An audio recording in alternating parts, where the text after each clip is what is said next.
യേശുവിൻ്റെ ഉപദേശം. ഞാൻ പറഞ്ഞ വാക്കുകൾ ആത്മാവും ജീവനുമാകുന്നു. യോഹന്നാൻ 6:63. യേശുവിൻ്റെ പ്രധാന ഉപദേശങ്ങൾ: സ്നേഹം, ക്ഷമ, വിനയം, നിത്യരാജ്യത്തെക്കുറിച്ചുള്ള അറിവ്. പർവ്വത പ്രസംഗം. 1. ആശീർവാദങ്ങൾ. ആശീർവാദങ്ങൾ ദൈവരാജ്യത്തിലെ മൂല്യങ്ങളാണ് ലോകത്തിൽ പ്രാബല്യമുള്ളവയുടെ എതിരായിട്ടുള്ളത്. ദരിദ്ര ഹൃദയമുള്ളവർ ഭാഗ്യവാന്മാർ, ദൈവത്തിനുള്ള ആശ്രയമാവുക. ശോഭിക്കുന്നവർ ദൈവം ആശ്വസിപ്പിക്കും. ദയാലുക്കൾ, ശുദ്ധ ഹൃദയമുള്ളവർ, സമാധാന സാധകർ, ഇവർ ദൈവത്തിൻ്റെ അടയാളങ്ങൾ പുലർത്തുന്നു. ന്യായത്തിനു വേണ്ടി പീഡിപ്പിക്കപ്പെടുന്നവർ, ദൈവരാജ്യത്തിൽ അവരുടെ ഭാഗമുണ്ട്. ദൈവരാജ്യത്തിൽ വിജയമെന്നത് ലോകമാനദണ്ഡങ്ങളല്ല, അത് ഹൃദയാവസ്ഥയിലും ആത്മീയ സത്യങ്ങളുമാണ്. 2. സ്നേഹത്തിൻ്റെ ചട്ടങ്ങൾ. മത്തായി 5:44.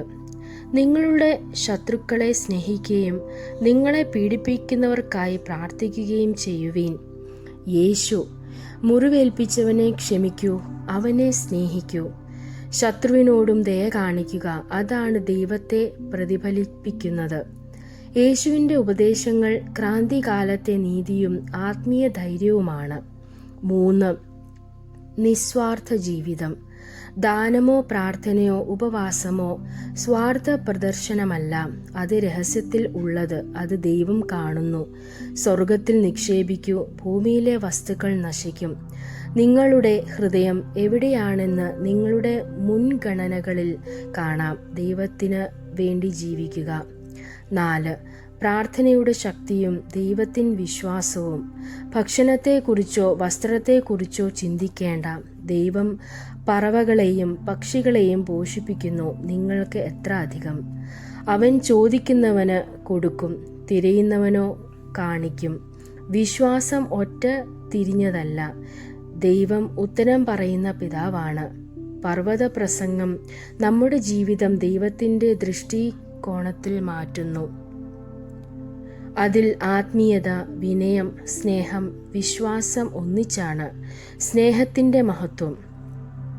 നിന്റെ ദൈവമായ കർത്താവിനെ മുഴുവൻ ഹൃദയത്തോടും മുഴുവൻ ആത്മാവോടും മുഴുവൻ ബുദ്ധിയോടും സ്നേഹിക്കുക.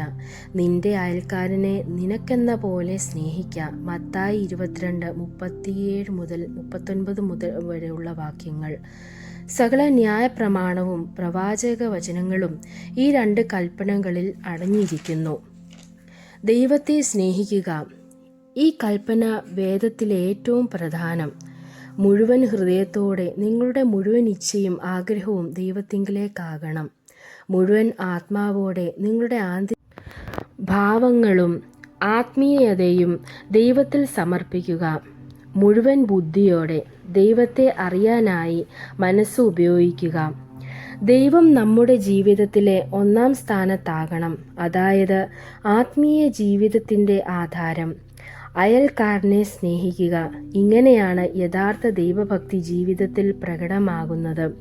സ്നേഹം കേവലമായത് വാക്കുകളല്ല, അതൊരു പ്രവൃത്തിയാണ്. സഹായം ചെയ്യുക, ക്ഷമിക്കുക, സഹനമാകുക. ദൈവത്തെ സ്നേഹിക്കുന്നവൻ അവൻ്റെ സൃഷ്ടിയെയും സ്നേഹിക്കണം. അതാണ് യഥാർത്ഥ വിശ്വാസം.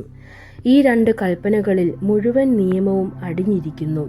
മുഴുവൻ പാരമ്പര്യ നിയമങ്ങളും ഈ 2 സ്നേഹകൽപ്പനകളിൽ പൂരിപ്പിക്കപ്പെടുന്നു.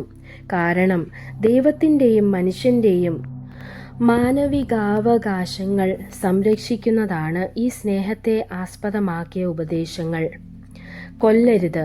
അയൽക്കാരനെ സ്നേഹിക്കുന്നത് കൊല ചെയ്യാനിടയാകില്ല. മോഷ്ടിക്കരുത്. സ്നേഹമുള്ളവൻ കള്ളം പറയുകയില്ല.